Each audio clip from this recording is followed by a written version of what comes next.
Good morning. It's a brisk one here in Mark Twain State Park in northeast Missouri. High 30s, but 99% humidity. So it really feels cold with the high moisture levels. So while I let my gear dry out from the dew and condensation, I thought I'd walk you through my bike packing setup and what I all brought for gear as people are curious. So to start out with the bike, it's by a company called Karoo, as you can see here on the frame, out of Australia. So the model is the GMX Plus Steel. I've absolutely loved it. It's been everything I've been looking for in a bike touring, bike packing bike. Yeah, absolutely love it, down to everything, like the color. It's basically like a mountain bike, but with an extended frame to be more comfortable for long-term touring. The wheels are 29 by 2.6 Victorian Mezcal. They've been awesome. Put over 4,000 miles on them, and at about 3,000 miles I needed a top off on the sealants as they're tubeless, but have never had any issues. They've been absolutely amazing, knock on wood. So the rack, I have one on the front and one on the back. As you can see, it's under there. Those are by Old Man Mountain. They've worked great so far with the Ortlieb bike packing panniers. So I have 4 of those. I took one off the front here. As you can see, it's sitting on the side. As I wanted to show you this. So on this bike, it comes standard with a Dynamo hub.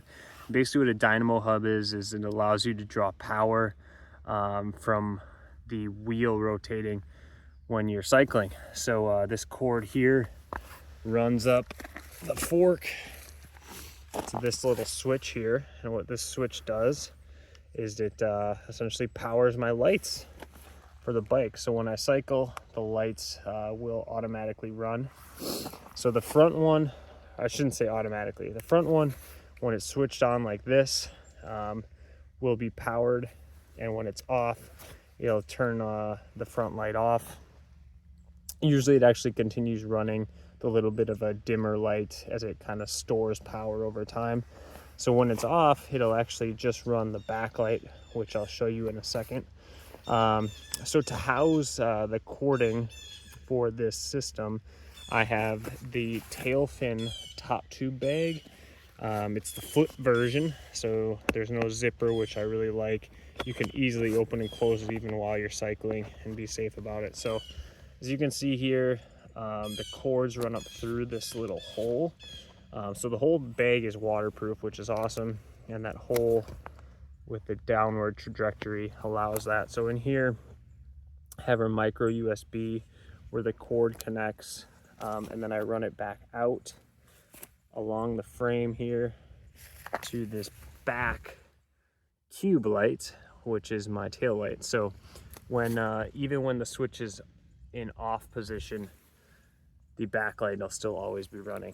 So again, when it's on, both will run, the front and back. When it's off, the backlight still will always run. So it's safe for day riding. So this whole lighting setup is by a company called kLite, also out of Australia.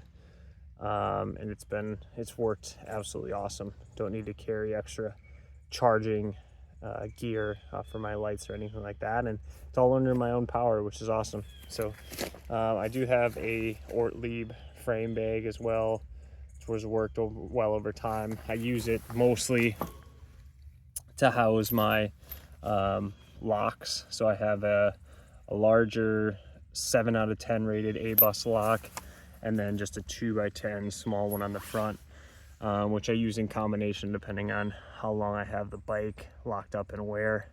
So one of my favorite features about this bike is it can hold a lot of water bottles. So even with 4 racks, or sorry, bags on 2 racks on the bike, I can house 4 water bottles right on this kind of mid frame area, which is awesome. Most of my water bottles are Bevo, which are stainless steel Water bottles, absolutely love those. Oh, gotta mention the seat. So, most comfortable saddle I've ever had. It's an infinity seat. I believe this is the E2 version. Yeah, can't say enough good about it. Absolutely awesome. Most comfortable seat I've ever had. Love it. My grips, it's called Grepp or Greppy, I believe. I think they're out of Sweden. I'll correct that in the notes if I'm wrong on that. But yeah, they're washable, which is cool. So you can once they get really dirty and worn, you can wash them and reuse them. I just flipped the tape. You can see they really wore out. This is the original color here, but the color has faded over time, so I just swapped them and swapped the two sides recently. So this bag here is by Skogakust. Probably said that way wrong. I think it's also a Swedish company, if I'm not mistaken. Just a waterproof bag that I use to house my tent. And I just to fix my tent by laying it across in the bag here in front, and then use Voile Straps to strap it down to the panniers, which seems to work out pretty well. This right here is by Peak Design. It's a holder for my phone. So I have a holder for my bike GPS, which is the Karoo 2 currently in my tent. But yeah, the Karoo 2 is my bike computer, sits there. And then I have my phone, which I can also utilize here. This is a magnetic and a clip version, so it's really sturdy. Absolutely have loved it to hold my phone. My helmet, Bollé, who knows if I said that one right either, but great helmet.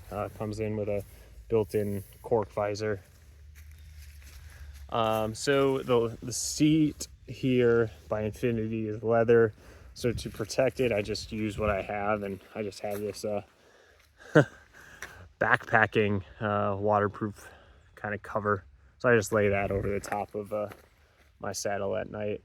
Seems to do the job. My tent is the Nemo Dragonfly 2-person, and then I also have the Nemo Tensor sleeping pad, which is inside.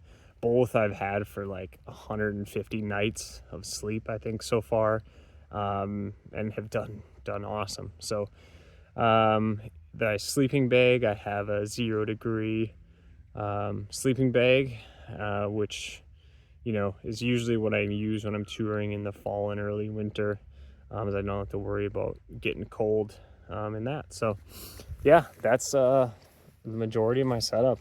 What I use when I'm out bike packing, in cooler weather at least, for sure. And yeah, hope you enjoyed, and take a look in the description for the links on any of the product gear if you're interested in purchasing. Cheers.